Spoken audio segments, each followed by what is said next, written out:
The first gunshot cracked through the dry Montana air just as Lillian Davis stepped from her family's modest cabin into the blinding afternoon sunlight of 1878. She shielded her eyes, her heart pounding as her stepbrother Vernon's shadow fell across the dusty yard. "Where do you think you're going?" Vernon snarled, his voice carrying the familiar scent of whiskey. "Pa's looking for the money from selling those quilts, and I told him you must have pocketed it." Lillian clutched her small cloth purse tighter. At 22, she'd spent 7 years under the cruel guardianship of her stepfather and his 2 sons after her mother's death. The quilt money represented months of work, carefully saved toward escape. "I gave Mr. Davis his share last night," she said firmly. "The rest is mine by agreement." Vernon's face darkened. "Nothing here is yours, not while you live under our roof." He lunged forward, grabbing her arm with enough force to bruise. Lillian twisted away, but Vernon's grip only tightened as he shoved her toward the cabin door. She stumbled, then pushed back against him with unexpected strength, catching him off balance. "You ungrateful little." His open hand connected with her cheek, sending her reeling backward. She lost her footing on the cabin's front step and fell hard into the dirt, the taste of blood filling her mouth as her lips split against her teeth. Vernon towered over her, reaching down to grab her dress collar when the sound of approaching hoofbeats made him hesitate. A deep voice cut through the tension. "That's enough." Lillian looked up through tear-blurred vision to see a tall figure dismounting from a chestnut mare. Broad-shouldered with a weathered Stetson pulled low, the stranger's face was partially obscured, but his posture radiated a quiet authority that made even Vernon take a half step back. "This ain't your business, mister," Vernon spat, though his voice had lost some of its edge. The stranger stepped between them, standing like a wall between Lillian and her stepbrother. "I'm making it my business." He turned, offering Lillian his hand. His face came into full view, then sun-bronzed with kind blue eyes that contrasted with the hard set of his jaw. "Madam." Hesitantly, she accepted his hand. His grip was strong but gentle as he helped her to her feet, steadying her when she swayed slightly. "No more harm will come to you," he said quietly, only for her ears. Then louder to Vernon, "I suggest you go inside and cool that temper." Vernon's hand twitched near the knife at his belt, calculating his chances. But something in the stranger's stance, or perhaps the visible gun holster at his hip, made him reconsider. "This ain't over," he muttered, spitting in the dirt before retreating into the cabin, slamming the door behind him. Lillian wiped blood from her lip with a trembling hand. "Thank you, sir, but you shouldn't have interfered. He'll only be worse later." The stranger studied her face, his expression grave. "The name's Blake Wilson. I'm looking for work at the Hanson Ranch. Heard they're hiring hands." He glanced back at the cabin. "Are you going to be safe here?" Lillian's laugh was bitter. "I haven't been safe here since my mother died." She straightened her shoulders. "But I'm leaving today. I have enough saved for passage to Helena." Blake's eyes widened slightly. "Helena's a 2-day ride at least. You planning to walk? The stagecoach comes through tomorrow." "I was heading to stay with Mrs. Collins at the general store tonight." A second gunshot rang out from inside the cabin, followed by angry shouting. Blake's hand moved instinctively to his holster. "I don't think waiting until tomorrow is wise," he said quietly. "My horse can carry us both to the next town before nightfall." Lillian hesitated, weighing her limited options. The cabin door rattled violently as someone inside kicked it. "I need to get my things," she whispered urgently. Blake nodded. "Is there another way in?" "The back window by the clothesline. My room's just inside." "I'll cover you, be quick." Lillian darted around the side of the cabin, Blake close behind. The window was small, but she'd slipped through it many times when coming home late to avoid her stepfather's wrath. She hoisted herself up and through with practiced ease, landing silently on the wooden floor inside. Her meager possessions were already packed in a small cloth bag. Hidden beneath her bed, she'd been planning this escape for months. She grabbed it, along with a framed daguerreotype of her mother, and pushed them through the window to Blake before climbing back out herself. They were mounted on Blake's horse and galloping away from the property when Vernon burst from the front door, rifle in hand. His distant shouts faded as they rode toward the rising hills that separated the Davis homestead from the main road to Sweetwater Creek. I'm sorry to involve you in my troubles, Lillian said, her voice nearly lost in the wind. She sat awkwardly in front of Blake, his arms around her as he held the reins. Don't be, he replied. I've never been one to ride past trouble without doing something about it. They rode in silence for nearly an hour, putting distance between themselves and the Davis farm. Blake finally slowed his horse to a walk when they reached a small stream cutting through a stand of cottonwoods.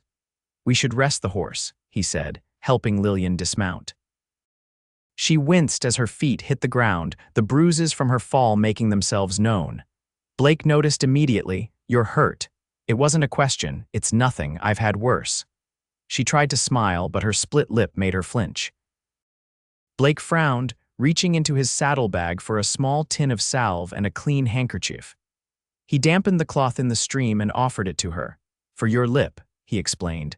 Lillian accepted it gratefully, pressing the cool cloth against her swollen mouth.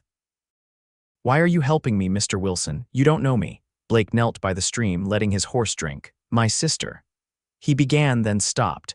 "My sister was married to a man not unlike your kin. By the time I found out how bad it was too late." His voice hardened. "I promised myself I'd never stand by again." Lillian's heart ached for the pain she heard in his voice. "I'm sorry about your sister," he nodded, accepting her sympathy with quiet dignity. "We should keep moving. Sweetwater Creek is still a few hours' ride."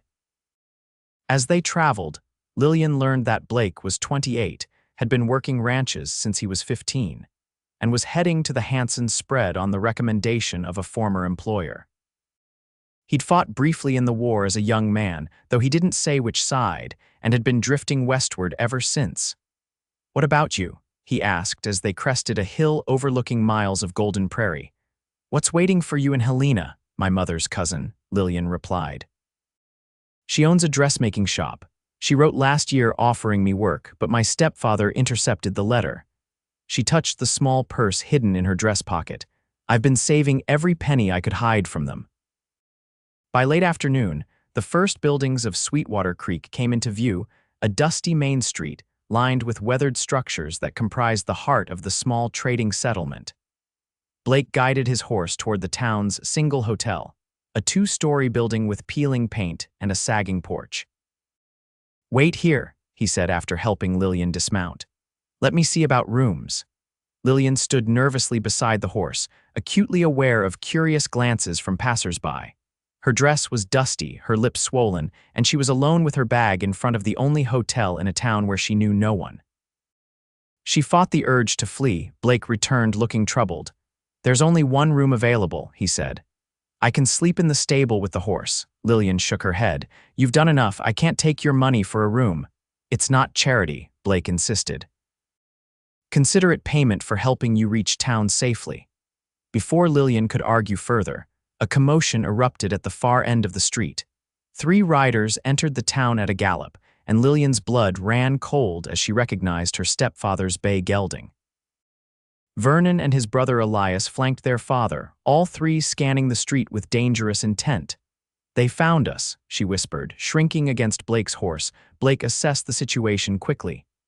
"Inside now," he ordered, guiding her toward the hotel entrance. "Take the room key and stay out of sight."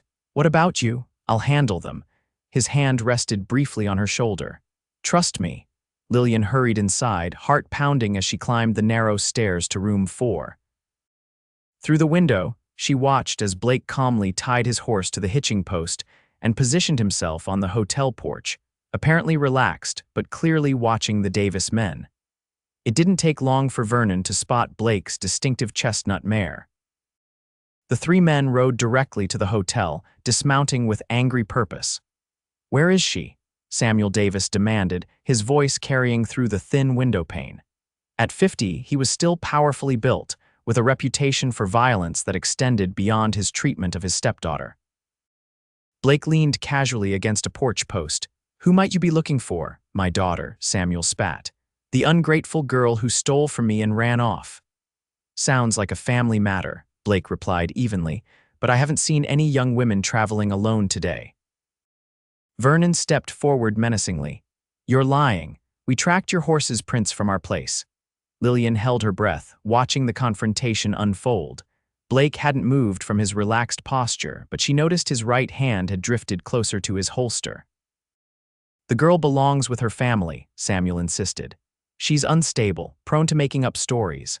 Blake's voice hardened. "Strange, she seemed perfectly sound to me when your son knocked her down." Samuel's face darkened. "You're interfering in matters that don't concern you, mister." "A man hitting a woman always concerns me," Blake replied. The standoff stretched for several tense seconds before Sheriff Martin Taylor emerged from his office across the street, drawn by the commotion. "Everything all right here, gentlemen?" he asked, his hand resting on his own holster. Samuel Davis forced a smile. "Just a misunderstanding, Sheriff. Looking for my stepdaughter. This man helped her run away." Sheriff Taylor's gaze shifted between the men. "This true?" he asked Blake. "I helped a young woman reach town safely after witnessing her being assaulted," Blake replied carefully. The sheriff sighed. "Why don't you all come to my office so we can sort this out?" Lillian watched in horror as Blake was escorted across the street with the Davis men. Her stepfather was well known in the area, respected by those who hadn't seen his cruelty firsthand. His word would carry weight with the sheriff. She paced the small room, torn between hiding and speaking up. If she revealed herself, she risked being forced to return to the farm. If she remained hidden, Blake might face charges for helping her. After 20 agonizing minutes, she made her decision.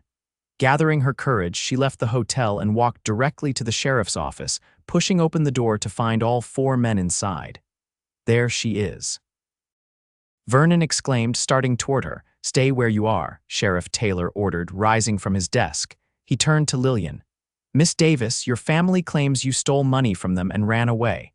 Lillian straightened her shoulders, though her hands trembled. "The money was mine, Sheriff. Payment for quilts I made and sold." She touched her swollen lip. "My stepbrother did this when I refused to give it to him." Samuel stepped forward. "She's always been prone to accidents, clumsy girl." "It wasn't an accident," Blake interjected. "I saw him hit her." Sheriff Taylor studied Lillian's face, then glanced at Vernon's clenched fists. "Miss Davis, you're of legal age." "I'm 22, Sheriff," he nodded slowly. "Then whether you stay or go is your decision, not your family's." Samuel's face contorted with rage. "She's living under my roof, eating my food, not anymore," Lillian interrupted, her voice stronger than she'd expected. "I'm going to Helena, to my mother's cousin." "This is ridiculous," Samuel sputtered. "Martin, you've known me for 15 years. You can't take the word of this drifter and an ungrateful girl over mine." Sheriff Taylor's expression hardened. "Actually, Sam, I've heard rumors about how you treat your stepdaughter for years. Never had cause to investigate, but looking at her face now." He shook his head.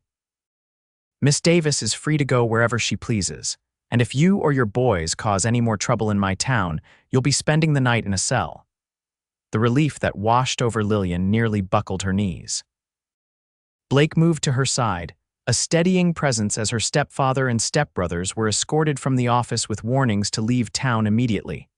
"Thank you, Sheriff," Lillian said quietly when they were gone. "Don't thank me," he replied gruffly. "Should have done something years ago." He turned to Blake. "You planning to stay in Sweetwater Creek?" "Just passing through," Blake answered. "Heading to the Hanson Ranch tomorrow," the sheriff nodded. "Good outfit. Tom Hanson's fare to his men." He looked between them. "Get the lady settled somewhere safe for the night." The stage to Helena leaves at noon tomorrow. Outside, the setting sun cast long shadows down the main street. Blake walked silently beside Lillian back to the hotel. "I should have come forward sooner," she said as they climbed the stairs to her room.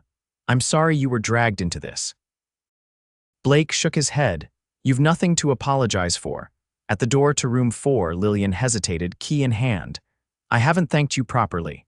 "No need," he replied, his voice gentle. "Get some rest. Tomorrow you start a new life." Something in his tone, a note of finality, made Lillian's heart constrict. "Where will you sleep tonight?" "The stable's fine. I've slept in worse places." Lillian bit her lip, then winced at the pain. "There's a chair in the room. It's more comfortable than a stable floor." Blake's eyes widened slightly. "That wouldn't be proper, Miss Davis. After today, I think we're beyond worrying about proprieties," she replied. "And please call me Lillian." A ghost of a smile crossed his face. "Lillian, then." The hotel room was small but clean. with a narrow bed, washstand, and the promised chair by the window.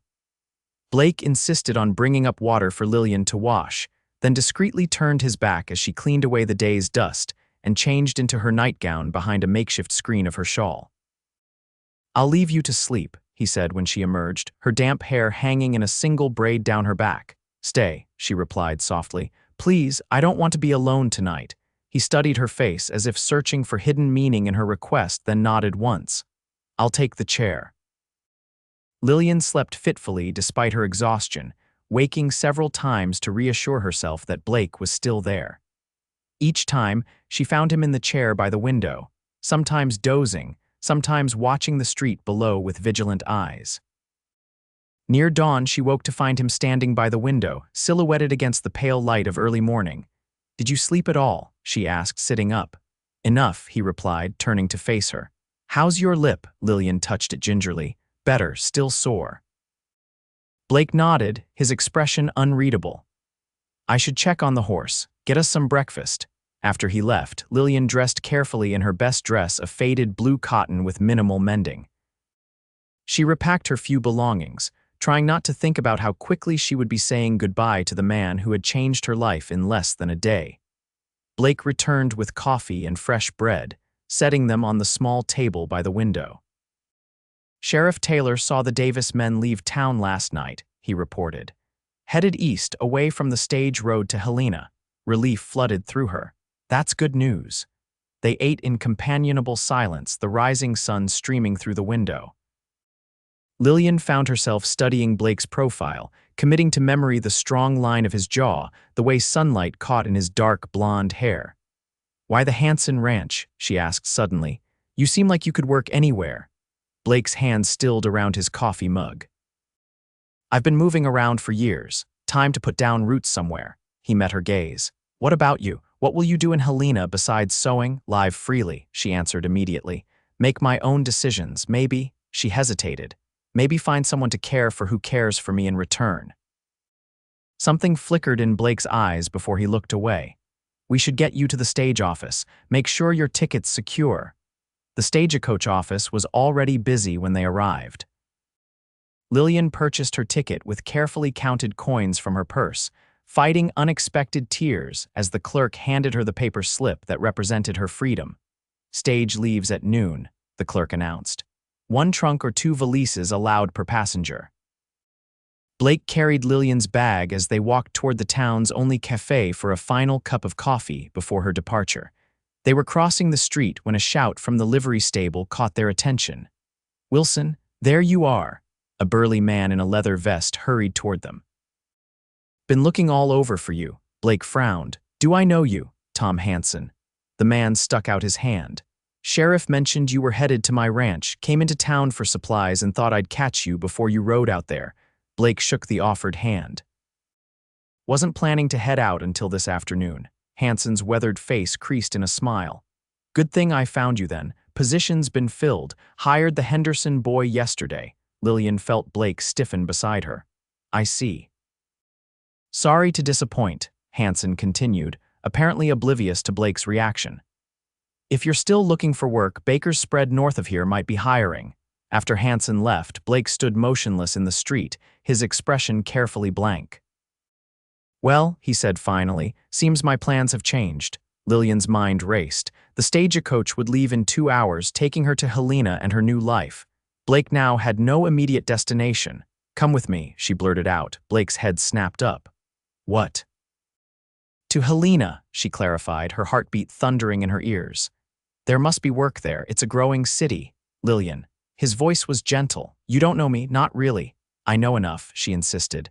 "I know you're kind and brave. I know you helped me when you had no reason to." She took a deep breath. "And I know I don't want to say goodbye yet." The vulnerability in her admission hung between them, raw and honest. Blake's expression softened, and he reached out to brush a strand of hair from her face with gentle fingers. "Helena's a long way," he said quietly. 2 days by stage," she replied, hope rising in her chest. "We could get to know each other better." A slow smile spread across Blake's face, transforming his serious features. "Are you sure about this?" "I've never been more sure of anything," Lillian answered truthfully. Blake's smile widened. Then I'd better buy a ticket. The journey to Helena was cramped and dusty, the stagecoach packed with 6 passengers and their belongings. Lillian and Blake sat side by side, their shoulders touching as the coach swayed and bounced over rutted roads. During the overnight stop at a way station, they sat on the porch long after the other passengers had retired, talking beneath a canopy of stars. Blake told her about his childhood in Missouri, his brief time as a Union soldier, and the years of drifting that followed. Lillian shared memories of her mother, her dreams of someday owning her own shop, and the small rebellions that had kept her spirit intact during years of mistreatment. "I never thought I'd be brave enough to leave," she admitted as midnight approached. "If you hadn't come along when you did." "You were already packed," Blake reminded her. "You'd have found your way." Lillian shook her head. "Maybe, but I'm glad it happened this way." Their eyes met, and the air between them changed, charged with unspoken possibility. Blake's gaze dropped to her mouth, lingering on her healing lip. "We should get some sleep," he said, his voice rougher than usual. "Early start tomorrow." Helena in 1878 was a city transformed by gold, its streets bustling with miners, merchants, and the optimistic energy of a place where fortunes could change overnight. Lillian's cousin, Helena Whitman, met them at the stage office with obvious surprise at Lillian's companion. "You didn't mention a husband in your letter," Helena remarked pointedly as they loaded Lillian's bag into her waiting wagon. Lillian blushed. "Blake isn't my husband. He's a friend who helped me escape the farm." Helena's eyebrows rose as she took in Lillian's fading bruises. "I see." She turned to Blake, assessing him with shrewd eyes. "And what are your plans in Helena, Mr. Wilson?" "Finding work, madam," he replied respectfully. "I have experience with horses, cattle, and general ranch work." Helena nodded thoughtfully. "My neighbor Martin Keene is looking for someone to manage his livery stable. His arthritis is getting worse." She glanced between them. "In the meantime, I have a small room above the shop where Lillian will stay. There's a boarding house 3 doors down that's reasonable." Over the following weeks, Helena became home in a way no place had been for either of them in years. Blake secured the position at Keene's livery stable, proving himself so capable that the old man soon trusted him to run the business almost entirely. Lillian thrived in Helena's dress shop, her natural talent for needlework and design quickly making her indispensable. They saw each other daily. Blake would walk Lillian to the shop each morning, and they would often share lunch on the shop's back steps. On Sundays, they explored the growing city together, visiting the cathedral under construction or walking along Last Chance Gulch where the first gold strikes had been made. Helena watched their blossoming relationship with knowing eyes, but said nothing until the night she found them sitting close together on her front porch, heads bent in conversation long after darkness had fallen. "Blake Wilson," she called from the doorway, "if you're going to court my cousin properly, you should join us for Sunday dinner tomorrow." Blake stood quickly, hat in hand. "Yes, madam, I'd be honored." After he left, Helena turned to Lillian with raised eyebrows. "That young man is in love with you." Lillian couldn't hide her smile. "Do you think so?" "I know so," Helena replied confidently. "And unless I'm mistaken, you feel the same." "I do," Lillian admitted softly. "Is it too soon? We've only known each other 2 months."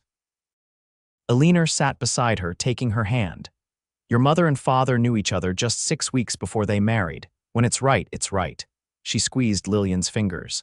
"And after what you've endured, you deserve happiness wherever you find it." Sunday dinner became a weekly tradition, with Blake arriving promptly at noon wearing his best shirt and bringing small gifts, wildflowers for Helena. And for Lillian, treasures like a ribbon for her hair or a book of poetry he'd found at the mercantile. As summer faded into autumn, Blake approached Helena one afternoon while Lillian was visiting a client. "I'd like your blessing," he said without preamble, to ask for Lillian's hand. Helena studied him carefully. "You love her more than I thought possible," he answered honestly. "And how will you provide for her?" "The livery stable pays well enough for one, but a family needs security." Blake smiled. "Mr. Keene has offered to sell me the business. He's moving to California to live with his daughter." He produced a folded document from his pocket. "I've been saving since I was 16. I can make the first payment next month." Helena nodded approvingly. And where will you live? There's a small house behind the stable. It needs work, but it's solid. 2 bedrooms, a decent kitchen. He hesitated. I thought. Perhaps Lillian might want to open her own shop someday. There's a front room that would suit. Tears unexpectedly filled Helena's eyes. You've thought of everything, haven't you? I've tried, Blake replied earnestly. She deserves the best of everything. Helena reached for his hand. You have my blessing. And her mother's too, I think. Blake proposed the following Saturday, taking Lillian on a picnic to the hills overlooking Helena. The autumn colors were at their peak, the valley below a patchwork of gold and crimson beneath a cloudless blue sky. When I first saw you, Blake said as they sat on a blanket beneath a cottonwood tree, standing up to your stepbrother despite being afraid, I knew you were special. He took her hand in his. I didn't know then that I was meeting the woman I'd fall in love with. Lillian's heart raced as he produced a small box from his pocket. Inside was a simple gold band with a tiny pearl. I'm not a wealthy man, he continued, but everything I have and everything I am is yours if you'll have me. Yes, she whispered through happy tears. Yes, I'll have you.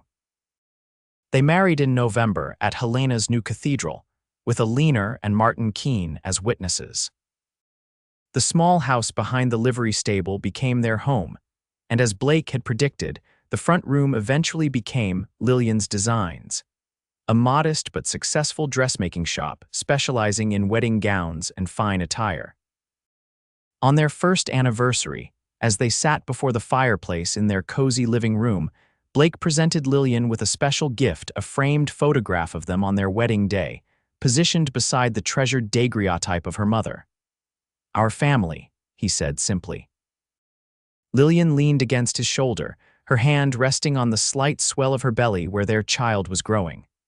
Our family, she agreed, thinking of how far she had come from that dusty yard where Blake had first lifted her to her feet with the promise of no more harm.